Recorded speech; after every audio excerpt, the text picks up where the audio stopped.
Have you ever tried every diet under the sun and just felt fatigued or off or tired or bloated? Today, I'm going to be breaking down 5 powerful dietary approaches. How you eat matters just as much. Whether your gut is inflamed, too sensitive, or just ready for optimization, this episode is for you.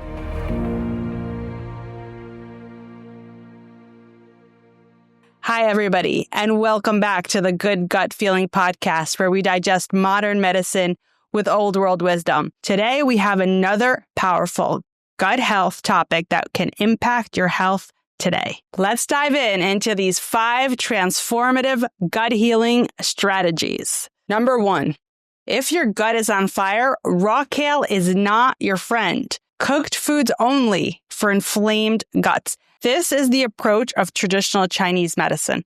They recommend cooked foods only, but there's lots of beautiful approaches and there's no one size fits all. And what we're going to dive into in this episode is to learn and to gauge how to choose the right diet for you.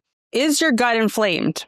How do you know it's inflamed? Well, maybe you have bloating, maybe you have fatigue, maybe you've been diagnosed with IBS, you have a diagnosis of Crohn's or ulcerative colitis, and it's inflamed but not horrible. This is the diet for you. This diet excludes raw foods.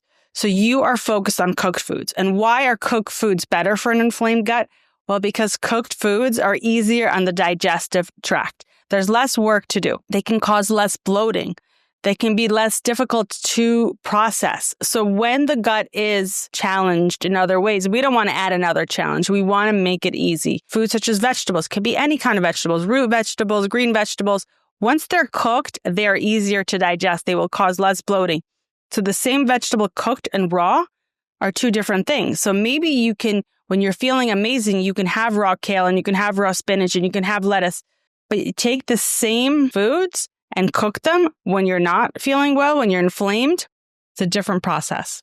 So why does it work? Cooking breaks down the tough fibers and reduces the anti-nutrients like lectins and oxalates. And this can make some nutrients more bioavailable. So what can you eat? Steamed vegetables, boiled vegetables, baked vegetables. If you are inflamed, you may want to consider sautéing and using oils. Sometimes oils are good and sometimes they can be inflammatory depending on where you're at. Obviously, you don't want to use inflammatory oils such as seed oils or the wrong type of oil for the temperature that you're using. So if you are high heat cooking, things like avocado oil or coconut oil are great oils for sautéing. Also, well-cooked grains. Buckwheat is my favorite. It's actually a seed. It's relatively high in protein. It's pretty easy to digest, and it's a superfood. It comes in something called a groat. Many of us know buckwheat flour, and we make buckwheat pancakes out of it. But in Eastern Europe, buckwheat is used as a grain, so it kind of functions like a rice.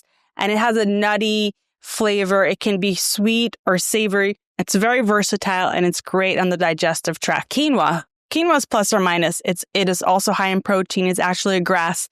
But some people have trouble with it when they're inflamed. It can be plus or minus. Rice, if there's diarrhea involved, white rice is often better. If otherwise, whole grain rice might be more nutritious. Think of cooked like pre-digestion. It gives your gut a break so that it can repair. Number 2, when even cooked food is too much, it's time to go liquid. If you're extremely inflamed, now these are for my friends who are currently in a severe ulcerative colitis flare. For this group, this is when you got to go liquids. What kind of liquids? Not all liquids will do. Soups are your best friend. Why? Because they're cooked, aka pre-digested, and they're liquid. And that makes it the easiest to digest and absorb for an inflamed gut. And often when my patients come in extremely inflamed, when they're in a flare, I'll start them on soups. As they get better, they go into cooked foods, and then they progress into eating the right foods for their body, which could include raw foods as well. Now, anything can be in the cooked form. So if you are a vegetarian or if you prefer plant-based, or maybe vegetables are the right foods for you, well, you can have all kinds of vegetable soups. If you are in need of more amino acids, more protein, bone broth could be good for you, or even chicken soup. And even the meat in the chicken is better if you cook it in the soup and eat it with the soup than if you eat it separately. It's just easier to digest that way. And you could put your vegetables in there if you have a meat-based soup. You could even have a fish-based soup. I love fish-based soup. And you can throw all kinds of fish in there. It can have chunks of fish. It can have vegetables. And you get a great protein-based soup. And then you add your veggies for your cooked fiber that you need to feed your microbiome in a very delicate way while you're inflamed. And you've got a great meal for someone who's very inflamed. Why does this work? Because liquids are easier to digest. They absorb quickly and they allow the digestive tract to rest a little bit, which it desperately needs for these guys who are highly inflamed. Think of this as the extreme gut rehab phase. If you're feeling great, raw foods are the way to go. Once healed, it's time to rise higher. Raw foods nourish your cells and elevate your vibrational frequency. Once the inflammation has subsided and now you are back to yourself, you are at your best, you are feeling great, vibrant, energetic, sleeping well, digestion's good, this is when it's time to really nourish yourself with raw foods. Raw foods are living foods. They contain live enzymes that help in digestion and support mitochondrial health and total body health. And guess what? There's even a more important reason. Raw foods are energetically vibrant because they hold the energy of the sun and the earth and the water within them. And they can enhance mood, clarity, and cellular renewal. So go ahead. Get in your raw veggies, your green juices, your fruits, your salads. But remember, if you are not used to eating like that, you should introduce it slowly because these foods, although energetically elevated, although nutritionally dense, can cause bloating because the raw fiber is metabolized by the bacteria in our gut and can cause gas production, which can cause bloating, gas, discomfort. So you introduce slowly. So let's say you have been kind of inflamed, you've been eating mostly cooked foods, and now you're getting so much better. Yeah, introduce a salad. See how you feel. If you feel good, you can start increasing the raw foods until you get to a point where raw foods are your friend. Raw foods aren't for every stage of healing, but they are a powerful phase when the body is ready to elevate. Number four. Number four is a little tricky because it's actually not a diet. It is a way to eat. You can eat the perfect meal, but if you're anxious while you're eating, your gut will not digest it well. Eating consciously and intuitively is a vital part of great digestion.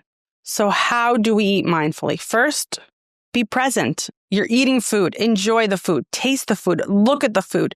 Don't do it as a by the way thing. Oh, I'm working and I'm just going to put some spoons in my mouth. I'm talking about politics and I'm going to be eating also. No, food is an experience. It can be enjoyable. You could, if you eat by yourself, nourish every bite. Smell the food as you put it closer to your face. Think God, Mother Nature, or whatever is your practice for that delicious meal. Be present with it.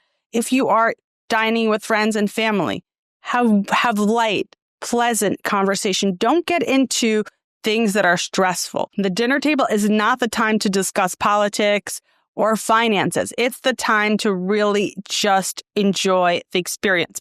Why? Because most of the day we are in production mode. We are in sympathetic mode. We are in fight or flight mode. And that is not the time to eat. The time to eat is when the body is ready for digestion. And that is called the parasympathetic mode, or the rest and digest mode. That is the time that we want to eat. So how do we do that? Well, first, let's say you're stressed and it's time to eat. Take a few deep breaths. Express some form of gratitude. Enjoy what's on your plate.